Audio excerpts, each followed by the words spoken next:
what you want, you're going to serve. But when grace empowers you, he says, I am the master that gives you the opportunity to become something different. To become an opportunity to be a man that was never in the line of the men in your family. I give you the opportunity to start a business even though everybody else has tried and it's failed. I've empowered you. The question is, who will you be? How will you live? What decisions will you make? And you have to address the truth of, am I willing?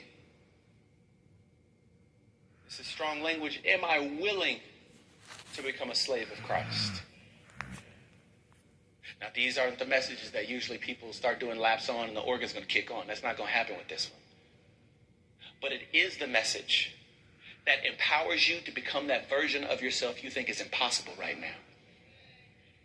Because here's some of the key details of the original language and words that he is using. To become a slave in this context, say, the will that I have is surrendered to my master's will.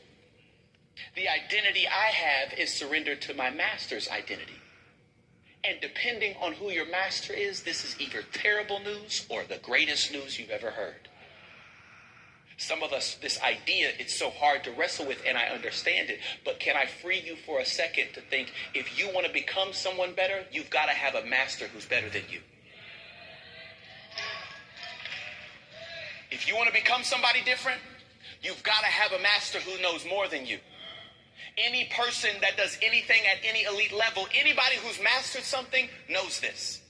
People who have mastered basketball don't eat whatever they want, whenever they want to eat it. They know, if I want to master this, I have to have a master who's better. There are basketball players who are professional, getting Cooper Flag, who got paid $62 million, is going to go pay some 6'2" other white guy to look at his foot when he shoots. And tell him, hey, don't put your foot there. Can't nobody tell me what to do. I'm a pro. I made it. And that is the exact idea that will have you in that contract and out of that contract. It's the exact same idea that will keep you in the same cycles of insecurity. It is that exact idea that will keep you in the same cycles of marriage breakdowns. It's that exact idea.